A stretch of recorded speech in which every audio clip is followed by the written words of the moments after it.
Hey, what's going on, everybody? Um, so today was day 3 of orientation, and I guess you could kind of say it was really the meat and potatoes of everything. Um, we did a little bit more, went into more in depth about safety and stuff like that, accidents and different things to do and not to do, and um, went over e-logs and paper logs and stuff like that today as well. Um, and I got experience with e-logs, of course. I didn't really learn too much new with the e-logs, but I learned some new stuff about paper logs today.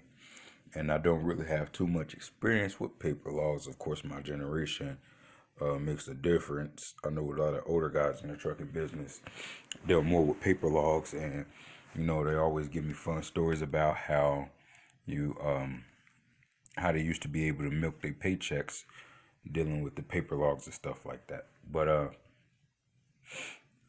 today was pretty cool. We met up with some of the big wigs in the business and stuff like that. Met up with the president and stuff like that, and we got a feel for what goes on the inside. Now, I've said before, JBS is a very big company. They have a whole lot of stuff going on. Now, with that being said, with the trucking division, I can say that part with the logistics aspect of it, dealing with dispatchers, dealing with everybody that the truck driver is going to deal with on a daily and a quite often basis. It's set up pretty nice.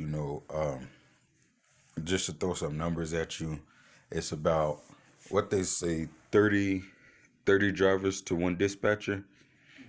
30 drivers to one dispatcher, and that's pretty small when you compare to other um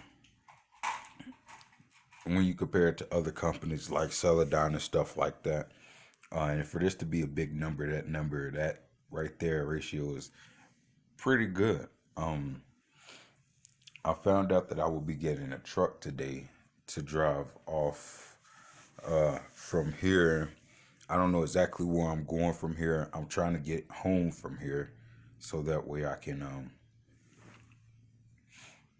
what am I trying to say? Try to get home so that way I can get some more stuff, because on my way out here, um they flew us United Airlines, and United Airlines wanted some money for my baggage, for my checked baggage that I just didn't have. So I only have a book bag full of clothes, and most of my clothes are dirty already because I've worn them from the time I've been out here at orientation. So the good thing is, uh, $400 for orientation pay will be uploaded to my com data card, so that way when I hop at a truck and I stop at a truck stop, I can get that 400. Excuse me, I don't have to use the whole thing, but I can use what I need to do laundry and stuff like that. Stop at Walmart, get some stuff that I need for the truck that I don't have at home. Um, do some different personal stuff, and $400, it should last me. I can make that last for a real long time. I definitely won't even have to touch the whole $400. And I can use whatever I don't touch from that 400 goes on my first paycheck um for the 8th of February. February 8th is our first paycheck. So whatever I don't use from that just rolls over to the paycheck on February 8th. We get paid every Friday. Um, After 7 years, this is with my division, unless they change anything. And hopefully they don't. But after 7 years, I will be getting paid 390, yeah, 390 a day. So $390 a day after 7 years of service is what I'll be getting paid. Um, we could take vacation as soon as we start if we wanted to. We got 10 days. I forgot to ask if they were consecutive 10 days straight or not. But I think that's something. It is consecutive. If you want to. Oh yeah, if you want to, it's consecutively. Um,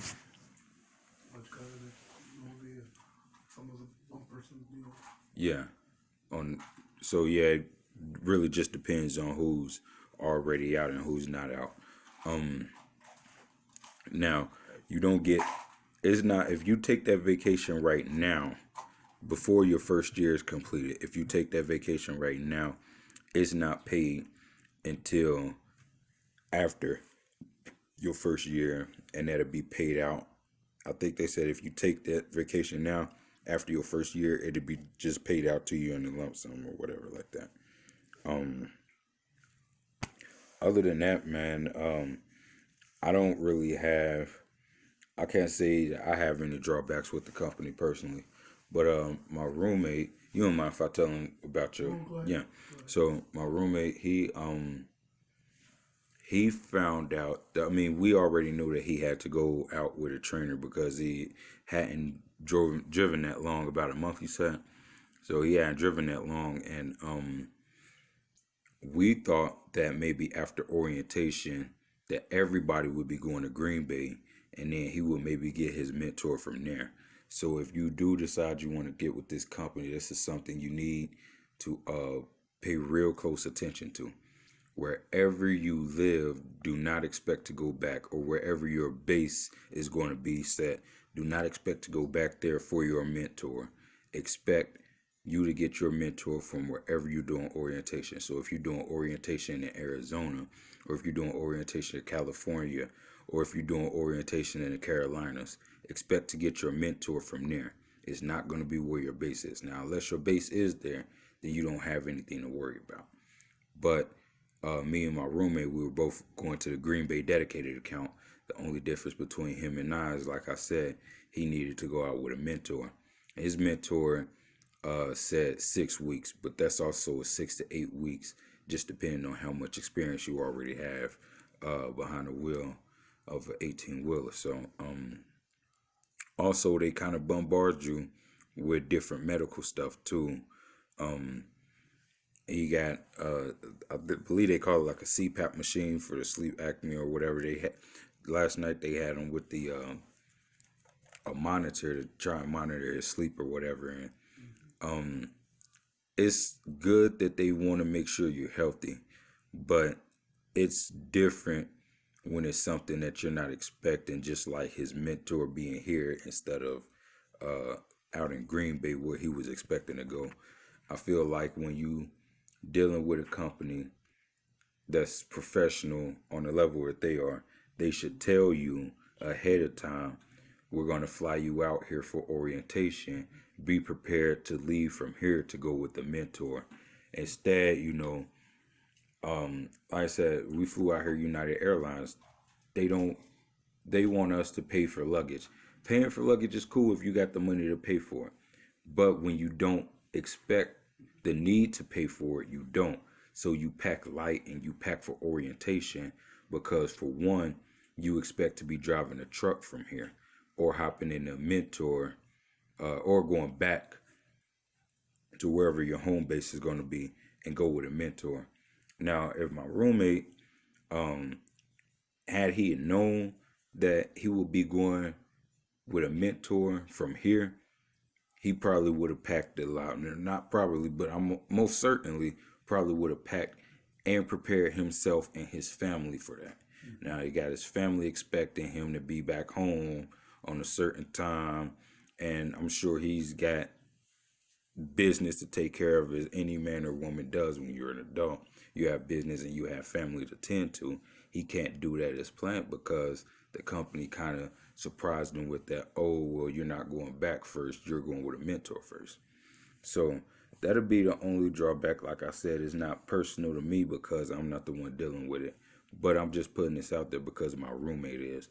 And if you're thinking about joining this company, you might have to go through the same thing. Yeah, ask plenty of questions. There's no such thing as a stupid question. Believe me, is questions being asked the whole 3 days. Yes, tomorrow will be our fourth day. Um, but no, today was our fourth day, wasn't it? Third. Yeah, so tomorrow's the fourth day.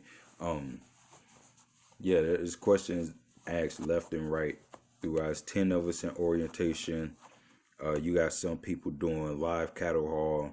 You got some people doing chicken haul. You got people running Texas local. You got some people running, yeah, the cattle drivers. You got not it's Tulsa, Arizona, just Phoenix, Arizona. You got people in different positions. You got people coming from everywhere, from across America, and I feel like as a company, they need to go ahead and be a little bit more proactive about what they're telling these people that are coming in, because not only is the company investing in us, but we as drivers, we're investing into the company, dropping everything we have back at home to come work for them, you know. And the pay seems good, they talk a good game, but they didn't talk enough. Should be professional about it. Yeah, they should have been a whole lot more professional about it. They didn't talk enough. Uh, they told us what we wanted to hear, just like anybody else. They didn't tell us enough, and especially in my roommate's case, didn't tell him enough of what he needed to hear. Uh, when we were talking to our recruiters, before we even got here, they should have let him know you need to be prepared. As much communication as I had with my recruiter, she told me what I needed to know up until it was time for me to get that plane ticket. And it might seem like, I might just be crying over a plane ticket. It might sound like that from somebody on the outside looking in, but here's the big difference. You got people like myself coming here with no money. I came here, I have 17 cents to my name. My roommate and a couple, some other drivers and stuff like that has been helping me out, and I'm grateful for it. They've been helping me out. When you got different ways to travel, they're picking one for you. You can't argue that they're flying you out or busing you out for free or renting you a car. It's free, no charge to you. But when you got an airline that's charging you for bags and you don't have the money, to pay for that stuff, you want to pack as light as possible. So that way, even if you did have to pay, you're not coming at a $60 or $90 just to travel with luggage.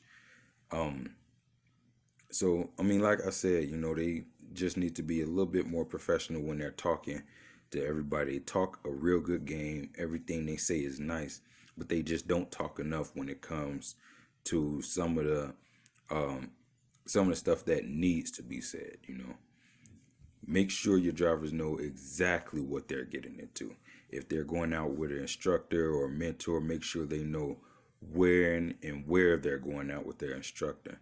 My guy, he lives in Green Bay, so he'll be running out of Green Bay, which was a perfect example and the perfect reason for him to think, okay, well, I'll be going right back to Green Bay. He's not like me. He doesn't have to go back to Indianapolis to go home or go to Chicago. He goes right where he'll be based out of. So it was easy for him to get a misconception, especially when they're not telling you what they need to say, and say, okay, well, I'll be going back home before I go back out. It's easy to get that misconception when nobody's telling you what they need, what you need to hear. So, but that's just the drawback, It's it's a big thing, but it's not explosive. It's something that can easily be fixed if they open their mouths and be professional about it. That's it. Other than that, the equipment is nice. They put you in a nice hotel room. They feed you nice. Everything is good. It's a good time. We got to meet with, like I said, some of the big wigs here. They call you out. We walked into a room. They were having a meeting. And a lot of companies, you don't mess with the big wigs when they're having a meeting. He invited us in the middle of their meeting, interrupted their meeting just to get to know us on a personal level. They didn't have to ask us who we were. When we walked in, they knew who was going where. We weren't some number to them. We were actual names. The whole time we've been here, we were names. We weren't numbers. They didn't give us inmate number and say, well, you're running cell block D and you're running cell block A, and you're going to see. They let us know which routes we were doing, if we were dedicated, if we were local. They confirmed that with us, and there was first name basis with everyone here.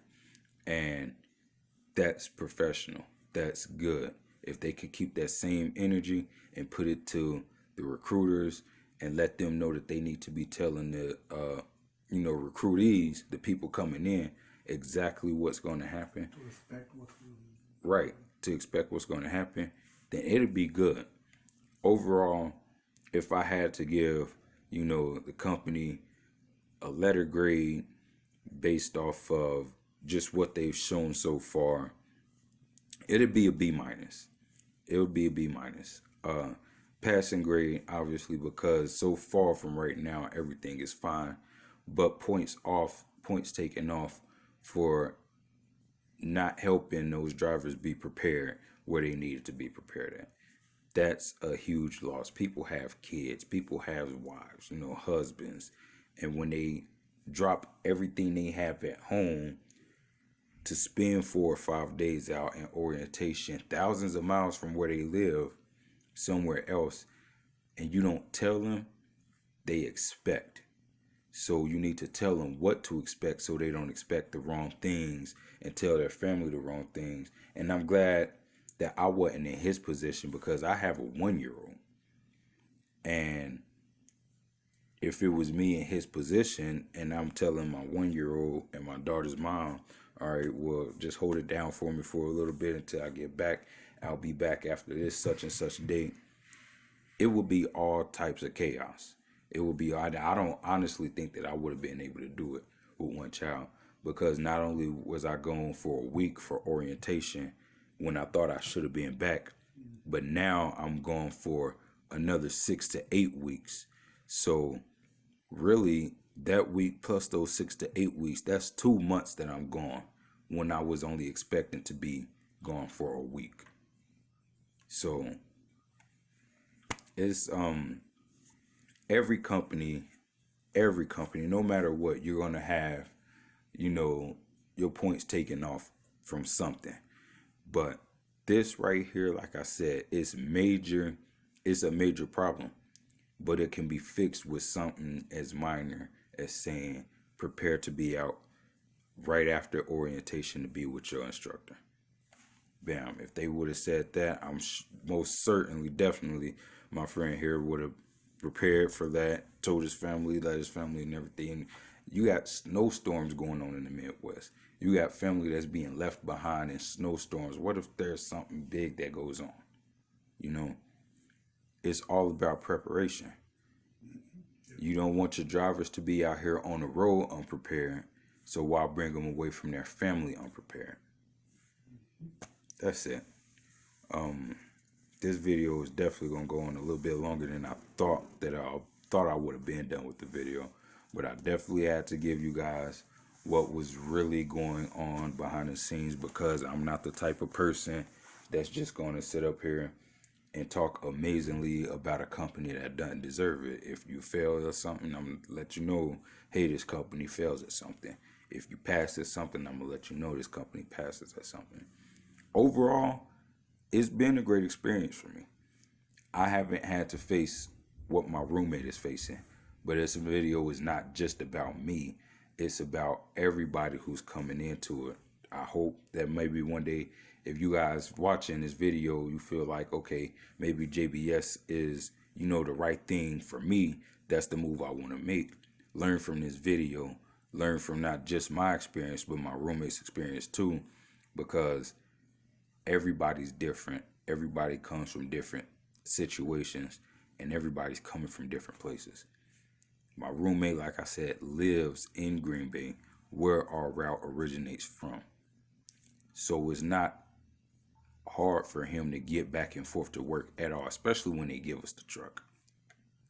But when you expect to only be away from home for 1 week, and that 1 week turns into 6 to 8 weeks, 7 weeks, 5 to 7 weeks, I should say, because with this week on top of the training weeks, that's a different story. That's a huge. That's a big difference. It's a real big difference. So they don't know you could be the breadwinner for your family. They don't know what goes on in your household. You can be the sole provider for your household, and now you're out 2 months because they slipped on one detail. No. So, Yeah. Keep going. other than that, I'm gonna go ahead and end this video, and See you on. like I said, I grade them. If I gave them a letter grade, it'd be a B minus. They're not bad at all. Just make sure you ask questions. Make sure you ask questions. And you can talk, it's not a problem. Yeah.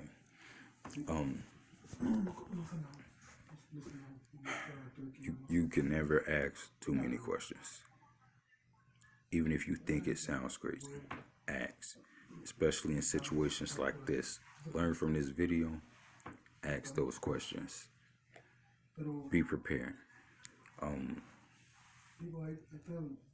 Ask your recruiters. Ask them. If they don't know, let them know that you need to know before you can okay your go ahead to make the next move on this company or any company, regardless of who you go with. Ask these questions. Other than that, man, tomorrow is a new day. I'll be getting my truck tomorrow. 2019 Kenworth T680. And I already got a name for her. It's Black Cherry. I don't know how many of y'all have I'm sure everybody has seen Black Cherry Coke. The Coke cans. That's the same color that our trucks are. And so my truck's name is Black Cherry. I got a thing where I name every truck that I drive. Even if it's for the same company and I get a different one. Different truck, different name. So this truck is Black Cherry. But anyway, so that's it for this video. Tomorrow's a new day, tomorrow's a new video. I'll be uploading these videos as often as possible.